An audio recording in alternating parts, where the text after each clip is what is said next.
What's up, buds? Welcome to another episode of the Earbuds Podcast. This is a podcast where me and my buddy Lucas Yep. talk about one good album Fucking yep. for a very good amount of time. Yes. I, as always, am your co-host, Brett Trader Joe Hanrahan. Mm-hmm. Joined with me, as always, is Lucas $2 Chuck Indrakovs. Hey, $4 Chuck now. $4 Chuck inflation. Sorry, y'all. Respect on my name, Brett. That's why the fucking McChicken is like $2 at McDonald's now. Is it really? Yep. It's off the dollar menu. The world's ending. Coming crashing down. The world is ending. But look, today we're going to get our spirits back up. We're going to get a little bit sensual. Oh. And we're going to get pretty musical because we got a up-and-coming artist. Underground. Who I had never listened to before and I did not expect to ever hear. And that artist is D'Angelo.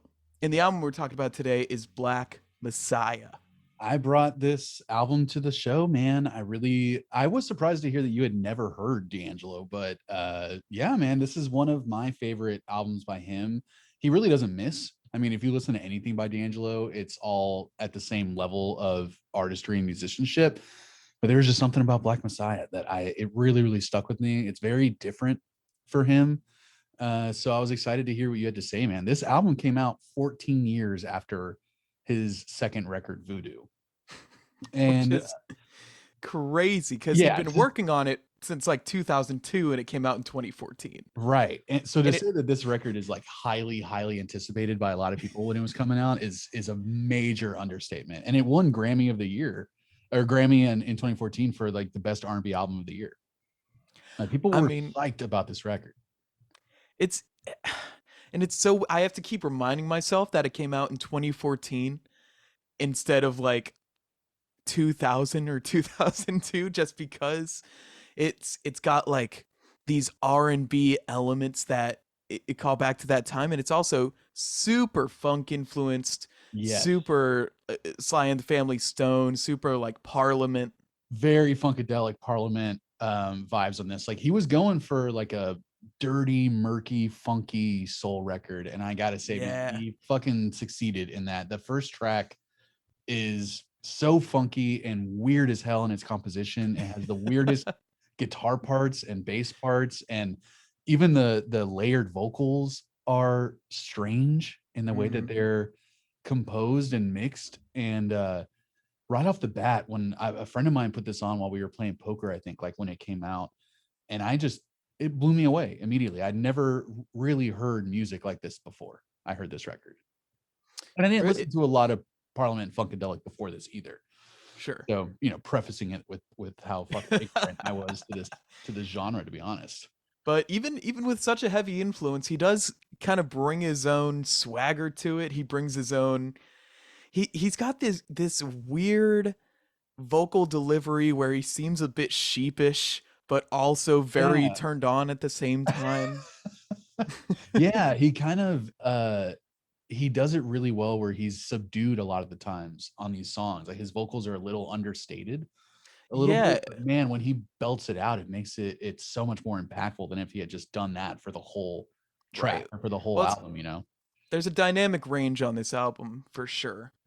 Yeah, dude, if this album is anything, it's dynamics and textures and layers. I mean, it's crazy looking into the history of this record. I mean, we can go into like some of his personal life stuff in a little bit, but focusing on the music, I mean, this was almost 100% written and produced and played and performed by D'Angelo himself. Like he's very heavily influenced by Prince and a lot of these artists that pride themselves on being just like completely full-fledged, well-rounded musicians. And D'Angelo, like we were talking about it before the show, that it could even be like a money-saving thing. The fact that he just decided to play everything by himself and produce it all by himself. I mean, that's not to say that he didn't have some help. I mean, he had some kind of underground artists that, maybe you never heard of, like Q-Tip.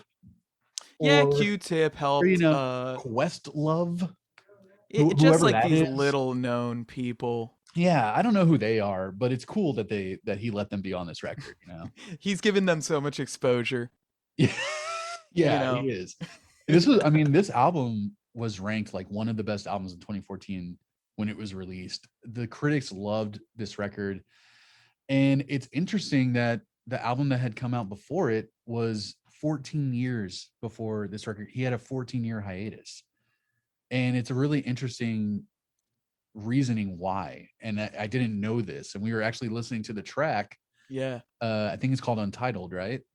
Right Yeah, it's before it. untitled and there's something in brackets. Yeah, and it's the video that it's ridiculously famous video of D'Angelo. I remember watching it when it came out and being very uncomfortable by it. Because But you weren't comfortable in yourself, in your sexuality. right, That you could recognize that he's sexy as I hell on was that very video. confused. Yeah. But yeah, I mean, he he basically, that video is the one that eventually gets down to like his cum gutters, and you can see he's just completely naked, and you can almost see his dick, and it's can get very uncomfortable, but it's probably one of the sexiest music videos ever made, and it put this weird sex symbol pressure on him, and it made him so uncomfortable being put in that position and having people see him that way, that he just struggled with it. He didn't know how to deal with being a sex symbol, and it's a really interesting thing that it drove him away from music for over a decade. Well, because you would have thought that's what he was going for. What is that sound? Sorry, that was just some fucking. We got the loudest vehicles in the world here in Seattle on this street. Very proud of Jesus. ourselves over here. Yeah, yeah. We have cars going through my neighborhood that set off car alarms at like 2 in the morning. I think people love doing that shit. Ay, ay, ay. What was I saying? We're talking about being a sex symbol, We, Brett. I want to know how you deal with being a sex symbol, because uh, it's personally, tough. I'm still struggling. As I said, I have about 2 dates. This next Yeah. week. You can't fucking get him to leave you alone, man. Yeah, and it's just because I made a thirst post online. Are you Who showing a wouldn't? little ball cleavage? A little begging, a little desperation. Please, please go out with me. Please touch me. Yeah, stuff like that. Yeah. I mean, I Um, purposefully eat nothing but like Velveeta macaroni cheeseburgers to combat people trying to make me into right. simp sex symbols. So it You works got for me, Brett. Maybe what? you want to give it a shot. I mean, what's your favorite stick that you like To board hit the people, to people? bat people away with. Yeah, they had to bet people away with. I have this really nice, like 2-inch diameter bamboo stick that Ooh, that's good. it's It like a great. kendo stick. Pretty much a kendo stick, but it's just a full on just bamboo stock. And what's great is that, when you hit people enough with it, that they break off. They have like the little segments, Right, and you but can when they use break off, those. it's still. I mean, yeah, you can use those to stab people, but Yeah, right. really, like when that piece breaks off, that stick is still fucking solid. Just because a little piece broke off doesn't mean it's lost its integrity. So yeah, I go with bamboo usually. But unlike D'Angelo, I didn't write 3 records with heavy, heavy sex themes on it. Right. And it's kind of like it's kind of how I see fame, and like I know people rely on you when you get famous, and like for money, and you're kind of a brand now, you're kind of a company. But like at any time this guy could have stopped writing songs about sex. I feel like and so it's like it's weird to see yourself like when you make all these songs about sex and they're all so sensual and you have an entire video displaying literally just your naked body. I don't know what you were expecting, I guess. Yeah, I mean, I think it's just part of the artistry, man. It's like people give a lot of female artists a lot of shit for like showing skin and everything. And it's like male artists have been doing that for decades and decades now, like using their sexuality as a selling tool. Yeah, And sure. I think you just kind of realize how you can lose some of your humanity by doing that, where people only see you as a walking dick versus this guy as a true artist. And Yeah, right. And especially it's the musicianship is a good focus on this album, and I'm sure his other stuff, as yeah, you said before, and people just were kind of ignoring that in lieu of him being the sex symbol, and that's where the main conflict came in.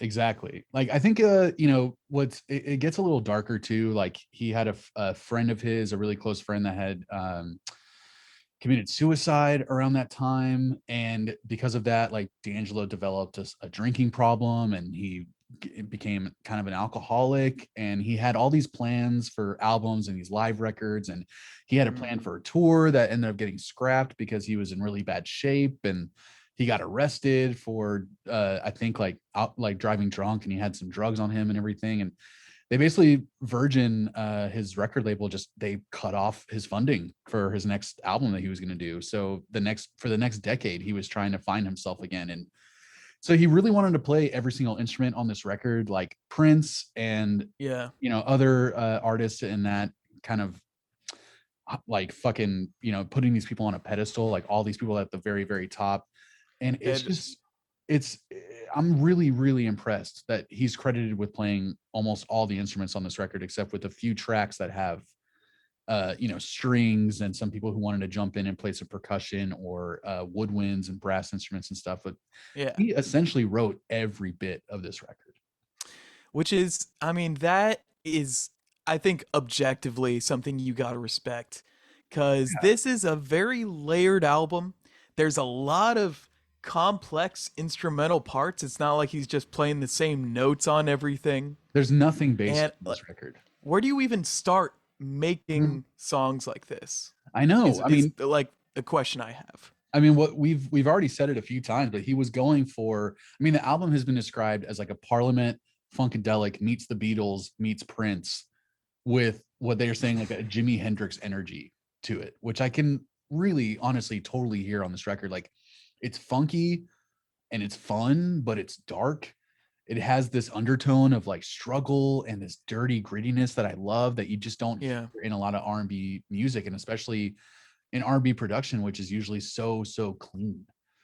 So it's like it really sets this us apart from someone like an Usher, or if we're talking about like new artists that are doing it, like Saba or Sampha, or any of these new kind of R&B guys out in there that are just like their Yeah. production is so clean and beautiful, and it's not taking away from it, but I love how raw and gritty this album is. Yeah. I on my end, we've just played. I'm listening to 1,000 Deaths, and that, if we're talking about gritty, you know, Yeah, dude. it's got these slightly distorted drums on it that are kind of aggressively happening the whole time. It's like an R&B song, but with some fucking heat behind it, with some fucking anger in your veins. Yeah, and it has this kind of like driving rhythm where the bass, Yeah. the drums are just working together so perfectly on that song. Like, the album is very eccentric. It's Yes. very weird often. When you have full 100% creative freedom to do whatever you want, it's gonna get a little eccentric, Yeah, I you mean, he know? literally had no one holding him back here. He only had people that were seeing his vision and trying to make it come to fruition. You know what I mean? And I love Yeah. they didn't feel like they had to be in a certain box, especially when you're thinking about R&B, and like there's so many weird songs on it, and that's kind of why I love it so much. And honestly, listening to this album as many times as we did to get ready for the show, like it made me think of Awaken My Love by Childish Gambino a lot. Mhm. And Yeah. that album came out 2 years after Black Messiah. And I gotta like, I don't know if it's a chicken or the egg thing here, but I gotta think that Childish heard this record and he was like, holy fuck, I want to do something like that. And then he wrote Awaken. Yeah. Well, it's obviously Childish had other big influences in the same genre in funk and soul and R&B. Yeah. Um but it's hard not to think that he listened to this album and he thought, "Damn, yeah, I can take this on. I think I can take on this genre and do it in a way that is unique to me." Kind Yeah. of like Kendrick on T-Pab. I Yes. feel like T-Pab also had a lot of funk influence, also maybe have been influenced by this album.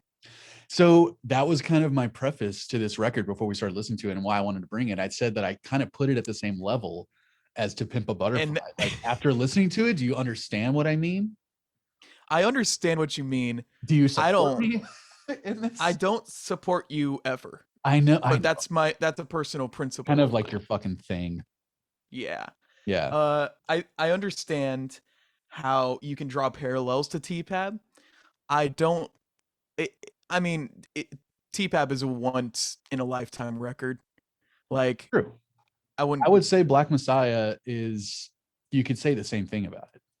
I there's no way you can say What that. else sounds like Black Messiah? Well, I mean, the two albums we just talked about, Which came out after this record. sure, Both of but they're those albums still came out better. after. Yeah. I mean, you got to say, like, I'm sure Kendrick and Childish and obviously D'Angelo, they were all, we've probably mentioned Parliament Funkadelic like 5 times already. They all are clearly influenced by these guys, but D'Angelo brought this sound back, this kind of analog funk soul sound back a full two Yeah. years before Awaken My Love. And To Pimp a Butterfly, I think, came out a year after this or something. So I don't know, man. I those are two albums that I consider classics in their genres. And so if you look at Black Messiah, it's like, yes, it won a Grammy, but how many people have heard To Pimp a Butterfly versus this record? And I would say like this has to be in the queue for people to listen to if they loved either of those albums. Yeah, for sure. I completely agree on that. And I was completely disconnected from this artist. I'd never heard when this album came out or anything, so I don't really know the general opinion on it these days, Yeah. or even when it came out. I don't know how many people were on it, but it does seem like it's had a big influence uh just in that community. I mean, D'Angelo's like, I feel like it's patented for him. I'm sure so many other people do this, but his multi-harmony vocal work is just Mm, so much to yeah. take in. Sometimes it's like almost overwhelming at times, but because the production and the mixing is so on point, and it's so easy to listen to because everything is layered so well, despite how like raw it all sounds. Everything sounds so raw Yeah. on this record. Yeah, I would say it's never sounds like pretty or clean, but it is so cohesive at times. Yeah. It just makes sense in the rawness, in the I'd grittiness, be so just bummed. amplify I'd be everything. so bummed to find out that he did like auto tune on any of his vocals on this track I or on his album. I seriously doubt that. I highly doubt it. I mean, like one of the things that stands out to me on the song like Sugar Daddy, on like right around the Mm. minute mark, or maybe like a little bit after that, where he does that like a shooba dooba dooba dooba dooba dooba, Oh my like god, I love that seven part so voices. much. Ah, dude, that part is just, that's what I mean. Like there's certain, it's almost like barbershop quartet sounding, and it's there's Yeah. so many of those moments on this album that outside of the context of D'Angelo and outside of like, I'm just gonna call him D moving forward, outside of doing that, and the I'll way, call him Angelo. yeah, call it, just yeah, finish it for me. D, Angelo. thank you. I feel like he just makes the fact that it's him doing it and doing it in his style makes it cool. It doesn't make it cheesy. Because even like on Really Love, that Spanish guitar part, I mean, how many, R&B songs from the early 2000s are using Spanish guitar as like a little like, Right. Yeah. like it got so cheesy and over and like played out, but the way that he does it is cool. There's something about D'Angelo just makes everything fucking cool. Yeah, I think. well, if we can get into like the music of the album a little more, it seems like he kind of starts off on he'll like get a drum beat and he'll maybe get a bass. He wants to set up the vibe first. And that vibe will usually persist through the whole song It doesn't change a unbroken. lot. Yeah. But what he does and what I love about each song is that he'll just add in these little tiny parts of guitar or strings or synth Yeah. that may appear like once or twice. And there's so many that each time you listen back on these songs, you're going to notice something new if you're paying attention. For sure. You catch something And else. it, That's what I mean with like, even like think about the opening track, which is probably one of the weirder. bass and guitar parts on the whole record. Yeah. It's so weird and it doesn't make any sense at first, but then once he comes in, his voice almost ties everything together. Like his voice is the bow that just kind of like wraps this whole thing up and makes it a digestible, approachable package. And it's just so impressive, man. Like the musicianship across the board on this album is incredible. And it's crazy that it's mostly him. No, yeah, it's a a fact that is hard to believe, Yeah, honestly. it is. And just kind of, it's weird because I feel like the album goes through these highs and lows. Like I feel like it starts really, really strong. Ain't That Easy, A Thousand Deaths, The Charade. The Charade is almost a rock song at times. Like it almost feels like a rock song with these fuzzy guitars going, really good bass lines, all that Yeah, multi harmony stuff. these kind of random hits. I think Questlove, that's one of the songs he drums on, I think is you're the right. charade, and just like these weird kind of off rhythm snare hits that he's doing the whole time Yeah, Questlove has are this. super interesting. Questlove's like ghost notes that he can do on the drums are just mind blowing. You just throw in these It's slightest hits that just like he does these fills that could just like go under the radar if you're not paying attention. yeah, it's very very Questlove. That's his whole thing. Yeah. And then like Uh Sugar Daddy's almost like a bop. It just has this boppy beat, makes you want to dance. It's really simple drums and finger snaps, but because of the background vocals, it makes it feel really funky and soulful and fun. And I love how yeah. he'll have a lot of fun with his voice throughout the whole album too, where he'll just do these like crazy affected vocals at times that make it really fucking trippy. And there's the Parliament Funkadelic tie-in with everything too, Yeah. like making it Yeah. almost a psychedelic song sometimes. Yeah, there are a lot of there are a lot of like musical moments that are kind of psychedelic and a bit jammy. Like this would Yeah. translate great on stage to like maybe not so much a concert stage, but to like a street show. I feel like this would be Yeah. great too, where Like you can a just street jam out. festival. Yeah. And just random people can come on stage and like do some shit, add some shit to it. It does I have a think it would jammy just feel be to it. You're right. yeah, yeah, there's Totally a lot does. of jammy moments for Yeah. being I mean, he's always considered himself a great musician. Uh and so he knows when he can let the music shine a little bit and when the vocals can take a back seat. It's true. Like his vocals are just another instrument in this music, and it's just another Yeah. it's another layer of complexity to the songwriting. But yeah, you're right. He doesn't feel like forced to always have a vocal part going. He'll allow a song to be 2 minutes of just instrumentation and just like let you get into the groove, and Yeah. then he'll come in. You know, like songs like Back to the Future, I feel like had just this very funky, chill vibe to it. And then you have like Betray My Heart, that's almost but Betray My Heart is like one of my favorite songs on the record. And it's so it feels so stripped down if you want to describe it that way, but it's also so layered and has several different like quote unquote moments that make it deceptively very composed and very textured. But if you just sit there and listen and just like vibe and don't really pay attention, it Yeah. sounds like one of the simplest songs on the record. But really, it takes you in 5 or 6 different areas in 5 minutes. Yeah. Well, it kind of has this consistent drum beat and this consistent guitar, this funky guitar, bang, bang, bang, dun, dun. But everything else in the music changes like constantly. Yeah. And then you have that walking bass line. Ugh, the bass on this album, dude. It's crazy. Don't even get me started, boy. It's Well, dude, just what were your, I mean, something that we like to do on every episode is we call out our 2 favorite songs on the record. We talk about mhm.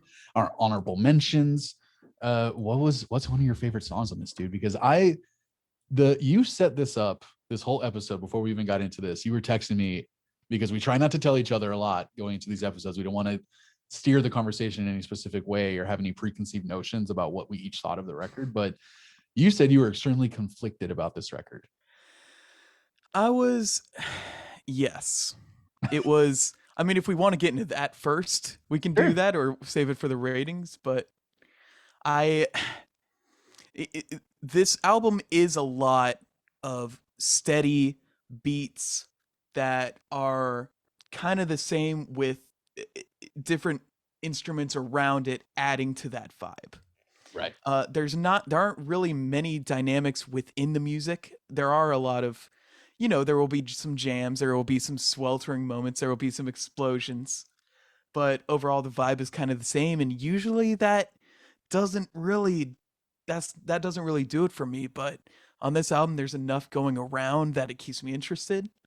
But the main thing I was kind of mad about when, Oh, mad.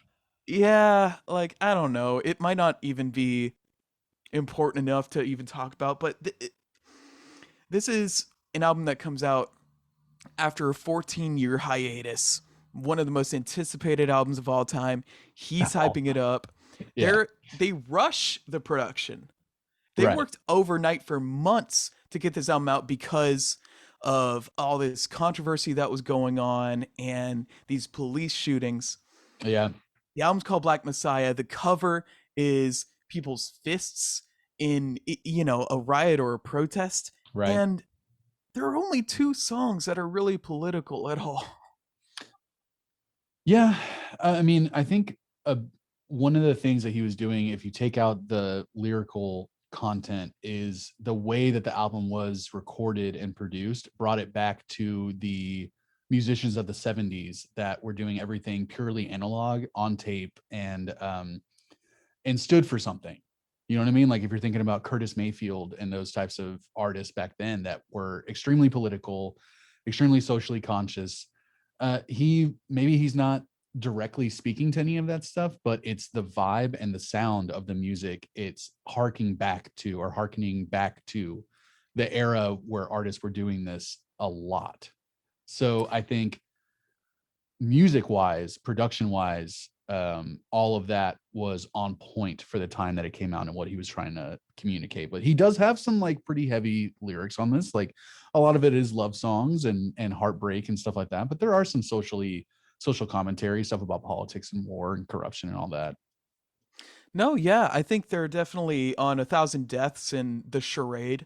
I feel like are the most politically charged songs. Yeah. He definitely gets deep in there and talking about his personal feelings on all the shit going on. But I feel like it's I understand that the music definitely harkens back to a time of protest and fighting against the system. Right. But I think it's unfair to expect the viewer to feel that way about a type of music that was made 30, 40 years ago. Right. And to say all your songs are politically charged, but only have two of them be have like political lyrics in it, Right. I think it's just it's It's a confusing missed to opportunity. say. Okay. It might have been like a missed opportunity. He should have done a little bit more. I think he should have maybe branded the album a little differently. I feel like it was I'm trying to find the word, but it was when you see the album, what you get is not what you expect at all, Mhm. I think. Yeah. I think And it's someone for it's a student of music or someone who is really uh well aware or well educated on music of the time that he was trying to recreate, that I think that's the undertone, that's the sort of like the through line of it all, is he wants to do what people back then were doing, maybe not vocally or as on the nose as some of those previous artists, but I think, like I said, the way that he made the record and the reason that he did it the way he did, I think a lot of people connected with that when it came out.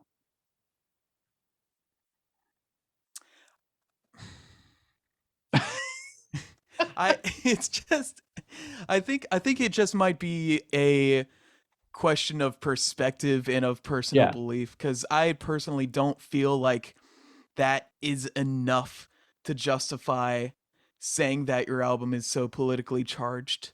I think Mhm. the lyrics have to be a big part of it, but I mean, I it'd be ridiculous of me to say that the music itself and the way it was recorded and why it was recorded. It didn't bring to me back these kind of feelings of things I've seen in videos and on YouTube of uh like Woodstock and that video of the revolution will not be televised and stuff like Mhm. that. Yeah, I think some people called it out a little bit where like someone said that basically what D'Angelo did on this record was that he revived soul music's quote unquote testifying spirit with an album that addresses the African American experience at a time when there has been no musical response to the killing of unarmed black men by American policemen. So I think it is that sort of like standing up for your people, and maybe not, maybe it could be also a celebration of life versus, you know, anger and rebellion, and, you know, standing up for your people versus standing against something. You know what I mean? So it could have been an album to give Yeah. people a way to escape current things while also bringing. I think there's just that's what adds so many layers to this. And it's like he, as an artist, like there's a lot of art that people just don't understand, and this might be a piece of art that you don't fully understand the point, but if you can appreciate it, then that's all that really matters. You know, you don't have to get it, you just have to appreciate it. Sure. I can totally accept that. I probably don't get the point. But that's my perspective and that's my viewpoint, and I am Yep. just like a 26-year-old white dude. So it would make sense, Right, I thought you were you know. 27. On the 18th, better get me a present. Oh yeah, fuck me. All right. Well, before before that, what's one of your favorite songs on this? uh one of my well, I have a couple honorable mentions. Betray My Heart, as you said earlier. Oh, so good. Love that song. The Door, I think was is Yes. like the catchiest one. I caught myself whistling it just walking down the street. Are those whistles fucking harmonized, or is that just me? I think they are, I think they're harmonized, and which I've is never heard that before. ridiculous. Yeah, it's one of like the only happy sounding tracks on the record, and I actually really liked it. It had some cool southern vibes going to it. Yeah. But my first choice nug on this album is gonna be the second track, 1,000 Deaths. Yeah. And I think you probably could have seen that coming. Yeah, I it's almost like is Death Grips a little too much of a comparison? I I know what you're saying You know about what I it. mean? It It's has this yeah. dirty grittiness to it. It has this dirty grittiness. The start of it is a sample of some Black Panther leaders Yeah. talking about how like Jesus is not white, you know, Yeah. and I think it was from it's a movie, the death of the uh, death of Fred Hampton. Fred Hampton. Thank you. Yeah, the assassination of Fred Hampton because he was assassinated by like FBI agents because he was up and coming. He was only, I believe, 22 or I think that's what that movie, Jesus and the Black Messiah, is about. Yeah, Black was that? Messiah. Yeah, Yeah, it's all kind of connected there, yeah. which I And really so want to see. I heard it's I, pretty good. I, the message of the song that reading kind of up on the history of Fred Hampton and that there was a person on the inside who for the rest of their life felt extreme regret for Yeah, being involved and that he died 1,000 deaths while Fred Hampton, like a soldier for the people, only died once. yeah, I thought was very powerful, and I loved the fuzzy vocals. I loved the kind of in and out of the music. The delivery of what he's doing at the very start is interesting. It almost kind of sounds like he's like very glitched out. yeah. It's And and super then it just builds jammy. up to like his vocals at the end where he's just going Oh, off. It's just ridiculous, man. yeah. It's a little before the 5 minute mark that everything just like explodes, and it's such a cool jam, and so I don't know, man. I guess that's why I'm a little mad because I kind of wanted this album to be a little more of that. More And intense. expecting that from Yeah. D'Angelo might be unfair, but as him putting it as the second song, I was like, I don't know. I don't know. I think there's definitely something that we're not fully getting in the connection between, you know, what this record means for him and what it might mean for the culture and everything too. But Thousand Sure. Deaths is an incredible song and definitely one of my honorable mentions. I would say one of my easy one of my favorite songs on this is Betray My Heart. Yep. Betray My Heart, baby. Ah, man, I love the rhythm on that song. And The cross stick sounds so good on this one. it's Just the cross stick sounds just the so cross stick, good. yeah. That the way the piano and the bass and the guitar are all working in conjunction with each other and playing off of each other. Even at one point, the guitar is kind of playing off of a trumpet. I think it's like it's I think it's one of the next to the door. It's one of the catchiest songs on the record. The way the Yep. vocals like rise and fall with the harmonies and the way that D'Angelo gets is isolated by himself and then multiple vocals come in to kind of like emphasize a certain word or a certain point that he's trying to make. I think it's so fucking effective. And again, man, it's like, you know, on a shallow level, it might seem like a very stripped down song because it's just like, Yeah. but then as the song layers on as it goes, and there's so many different moments that it is an extremely textured piece of music. And the way that the guitar and the horns line up at times is just so fucking juicy. I Ugh.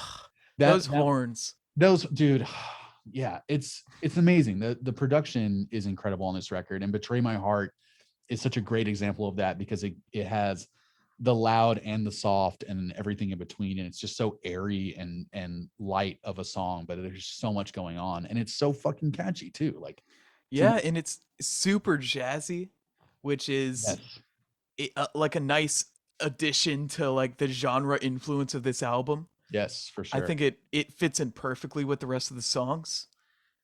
Uh and it's just those horns coming in. They don't even come in very like loudly or hard or No, they're they very like soft and yeah. almost And ramped up in their volume. You know, like it yeah. doesn't. They don't hit you. They're not punchy. But goddamn, they're so good. Ugh, so tasty. So tasty, man. You know, it was really hard for me to pick a second choice nut because pretty much every song on this record is an honorable mention for me. Yeah. The only one that didn't really stick with me was Prayer. I liked the Yeah, music a lot, but you know, it was kind of trippy at times and everything, but it just didn't grab me like the other songs did. sure. But The Door was almost almost an honorable almost a choice nug for me. I mean, Back to the Future Part 1 and 2, Another Life is a great like super 70s soul song. I love that electric sitar in the background, like almost like a synth sitar.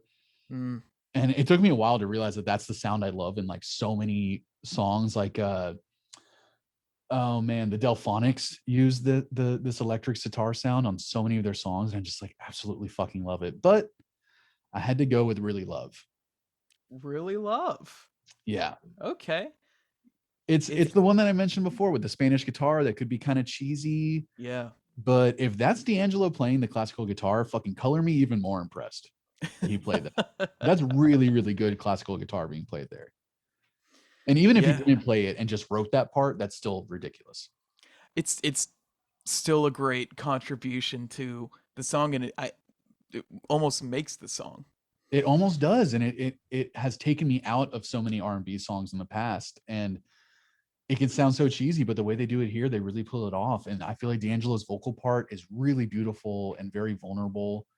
I love the strings throughout the whole thing. The whole song is Yeah. so chill. I really love that track, man. It's I'd say one of the slower songs.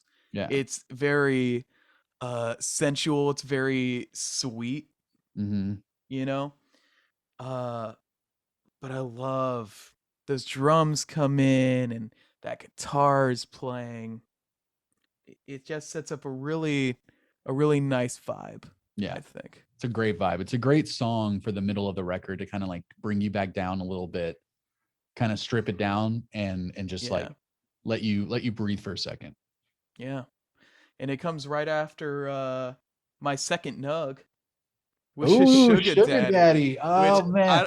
I don't think you were. I don't know if you were gonna expect me to pick that one. I was not, but that was very, very almost one of my choice songs. Also, it's by far one of my favorite tracks on the record for sure. It's so bouncy, so catchy. Super boppy. It's one. I think it's definitely one of the funkiest songs on the album. A shooba dooba dooba dooba dooba dooba. And just the way that piano is bouncing, the Yeah. bass through that whole song. I think that might have been one of the like guest musicians that came on. Oh, I Was the believe it. I think a bassist on this song, and it's Yeah. just so juicy, so sweet, and there's all these different instruments and elements that are doing seemingly completely different things, but it stays cohesive somehow. I, I don't. That's one of D'Angelo's talents for sure. Yeah, for sure. It's interesting. Q-Tip was one of the he helped write some of the lyrics for that song, but Really. I think Pino Palladino played bass on it, and he's crazy, man. He's played with the Who, with John Mayer, with Nine Inch Nails. He's all over the place. He's an amazing studio musician, and then you have like James Gadsden, who I think played drums on that song. So like you have two guys who are legendary in the music, in the musician world on Yeah. that track, and it it made it. I mean, I hear so much Parliament and Funkadelic on that song. Love the horns. The piano is really what makes the song for me. I Oh love yeah, for sure. The piano is the guiding voice of it. It's the bass of the song. I also just love. I hardly ever notice effects on instruments, it. Right. and like the reverb and the delay that they have on the horn sometimes is like so cool. It's like it makes it a little psychedelic, Yeah, for and sure. it's just such a cool touch, such a catchy song. Would be cheesy in most other people's hands, but D'Angelo Exactly. somehow pulls it off. He's I just don't know how. one of the coolest motherfuckers on the planet, dude. It's just him and Outcast. Oh God. Yeah, just Andre, The coolest honestly. motherfuckers on the planet. All right, dude. Let's get to it, man. I want to hear your rating. This is All such a right. weird album for you. And like you said, you probably never would have heard it had I not brought it to the show. So I am tell me. 100% certain I never would have heard this album and probably never listened to D'Angelo. I listened to his top Wow. songs and his most popular songs, and I really hadn't heard him before either. Wow. Yeah. Yeah, which is weird because he was a kind of a big deal when Voodoo came out. Yeah. He was already huge at Um, that point. and so listening to this, I didn't know what to expect. You said T-Pab. I definitely understood the T-Pab vibes. Might have set it up for failure a little bit there, but it's all right. Well, I mean, it's not like I was comparing it the whole time or anything like Okay, that. good. Cuz that's ridiculous. Two totally different types of music. Yeah. Um God, just so funky. There's a lot of catchy parts. It's the music is very interesting the whole time. You always notice something new every time you listen to the album. I kind of voice my complaints about, I guess, the main theme of the album. I Mhm. recognize that I probably just don't understand it, and maybe one day I'll learn. Today, I don't have it. Sure, man. um, and there are some tracks that didn't quite grab me and didn't really hold my attention the whole time. Uh, but a great piece of work. Maybe not worth 14 years of waiting and 12 years of production, Yeah. but it's still a damn good piece of work. And I'm gonna give it like I think 8 is only fair. An 8.0. An 8.0. You almost say 9. No. Okay, I thought you were No, getting it's I almost said like I was in the sevens range when we started, right. but listening to the album and talking, I it's brought it up to an 8. Yeah, I mean, an 8 is solid, dude. That's a great rating, and I'm gonna obviously be higher than that, but Yep. yeah, man. I mean, this is definitely my favorite D'Angelo record because of how weird and eccentric it is. It's really funky. It's it's just really weird, but the composition is incredible and it's really, really impressive, especially after learning that he pretty much wrote all of it by himself and recorded a lot of it by himself. I mean, it's Yeah. crazy. Um, yeah, I think it's funky, it's fun, it's dark, it's soulful, and it has this undertone of struggle and dirtiness and grittiness that I love. I mean, this production is sounds amazing on really good headphones. And I think the big thing with R&B is that it's never had that grittiness and that darkness to it, at least, you know, new late, you know, current R&B. So this album just stands out to me in a really, really good way. I think it's odd and I love it so much.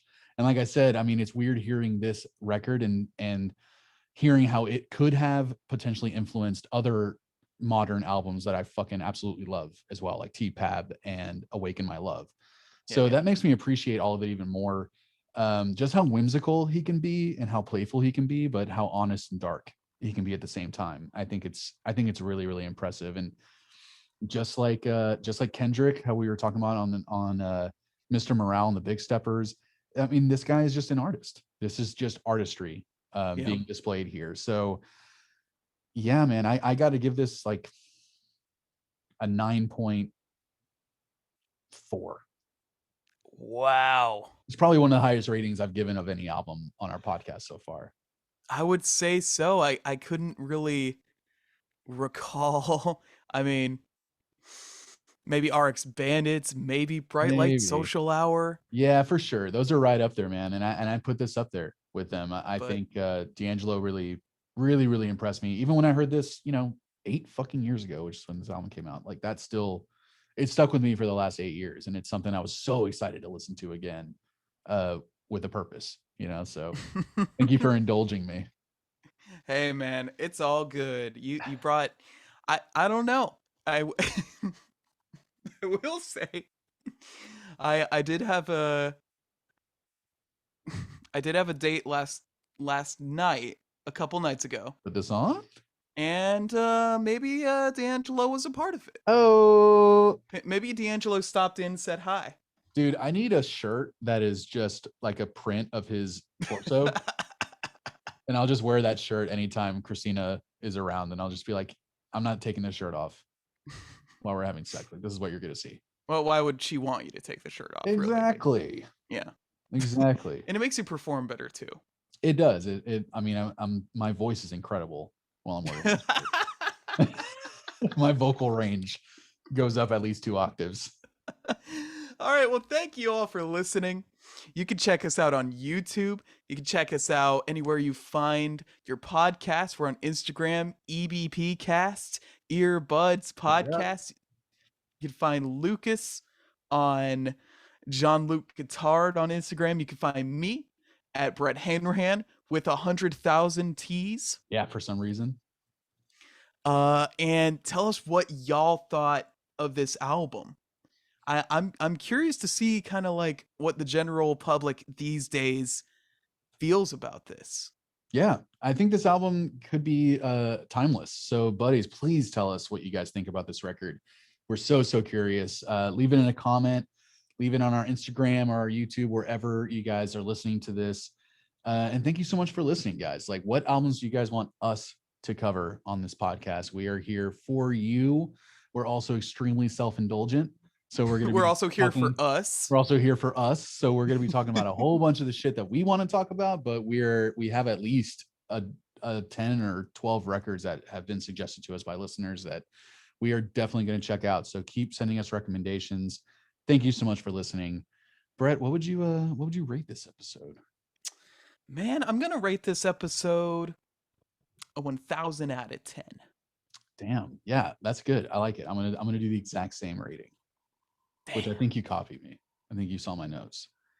I might have got a little peek over there. Might Yeah, have wanted to steal the glory. speaking. Yeah. But you Well, threw the ball in my court. So whose fault is it really?